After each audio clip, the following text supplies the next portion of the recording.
नमस्कार। अजब गजब में एक बार फिर से आपका स्वागत है और मैं हूं आपके साथ मेघा। दोस्तों, हमारा भारत देश एक ऐसा देश है जहां पर कई तरह के राजा, उनके महल, उनके खजाने ये सब मौजूद हैं और इन सभी की कहानियां, उनके किस्से आज भी सुने और सुनाए जाते हैं। इसी भारत में इस तरह की कई इमारतें, किले और घाटियां हैं जो अपने किस्सों की वजह से भूतियां बन गई हैं और आज वीरान पड़ी। एक ऐसी ही वीरान हवेली की आज हम बात करने वाले हैं और उसका नाम है ब्रिज भवन।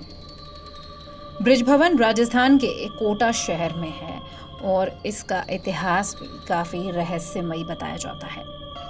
कहते हैं अंग्रेजों के समय एक बहुत बड़ी हवेली थी जिसका नाम था ब्रिज भवन, लेकिन आज ये हवेली एक होटल के रूप में बदल चुकी है। आज दुनिया के मशहूर होटलों में राजस्थान के इस ब्रिज भवन का नाम भी गिना जाता है। यहाँ पर लोग आके रुकते हैं, खाते हैं, पीते हैं, एंजॉय भी करते हैं। लेकिन जो लोग यहाँ पे रुकते हैं उन्हीं लोगों ने कुछ ऐसी बातें बताई हैं जिसकी वजह से ब्रिज भवन हॉन्टेड प्लेसेस में गिना जाने लगा है। लोगों की माने तो यहाँ पर इस भवन में किसी का साया घूमता है। कुछ टूरिस्टों ने तो यहाँ तक दावा किया कि इस होटल के अंदर उन्होंने कई आहटों को महसूस किया है और उन्होंने आत्मा को भी देखा है। और लोग ऐसा मानते हैं कि इस भवन में एक अंग्रेज की आत्मा भी रहती है।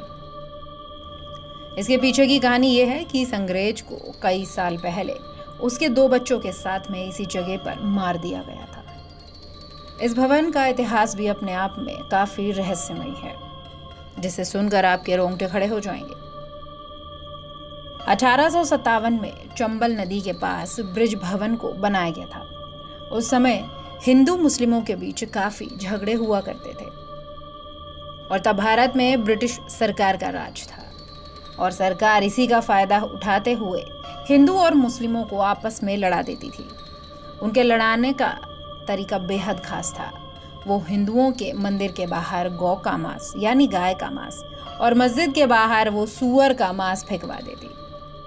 बस इसके बाद क्या, फिर हिंदू मुस्लिम के बीच लड़ाई शुरू हो जाती और जिसका फायदा ब्रिटिश सरकार को मिलता।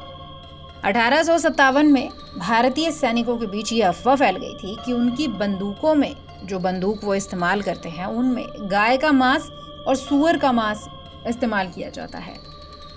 इससे सेना भड़क गई और उन्होंने ब्रिटिश सरकार के खिलाफ विद्रोह छेड़ दिया। जब यह विद्रोह शुरू हुआ तो उस दौरान मेजर चार्ल्स बर्टन और उनके 2 जुड़वा बच्चे इसी ब्रिज भवन में रहते थे। तब इसे कोटा रेजिडेंसी भी कहा जाता था। उस विद्रोह के समय पर सिपाहियों ने चारों तरफ से इस भवन को घेर लिया और अंदर घुसकर मेजर चार्ल्स बर्टन और उनके बच्चों को मार दिया। बस तभी से उस मेजर की आत्मा इस भवन में भटक रही है। मेजर के साय का ब्रिज भवन में घूमना एक कोरी अफवाह नहीं है। इस बात को कोटा की पूर्व महारानी ने भी माना था। उन्होंने कहा था कि एक बार वो अपने ड्राइंग रूम में बैठी थी तो उन्हें अचानक से मेजर चार्ल्स का भूत नजर आया। महारानी की माने तो आत्मा ने उन्हें कभी नुकसान पहुंचाने की कोशिश तो नहीं की, लेकिन वो अक्सर उन्हें महल के किसी न किसी कमरे पर, किसी न किसी जगह पर दिख ही जाती।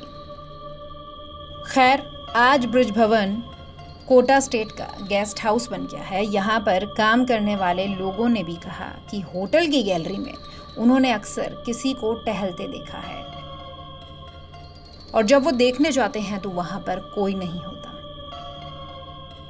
इतना ही नहीं, इस ब्रिज भवन के बारे में सबसे ज्यादा रहस्यमयी किस्सा तो ये है कि अगर कोई रात में इस भवन के ऊपर बने बगीचे में जाने की कोशिश करता है तो उसको मेजर का भूत जोरदार थप्पड़ मारता है।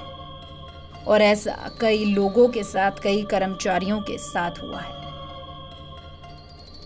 आज की 21वीं सदी में जब देश काफी आगे बढ़ गया है, उस दौर में इस तरह की कहानियों का सामने आना, इस तरह के रहस्यमयी किस्सों का सामने आना और उनका आज भी एक राज बने रहना काफ़ी हैरान कर देता है।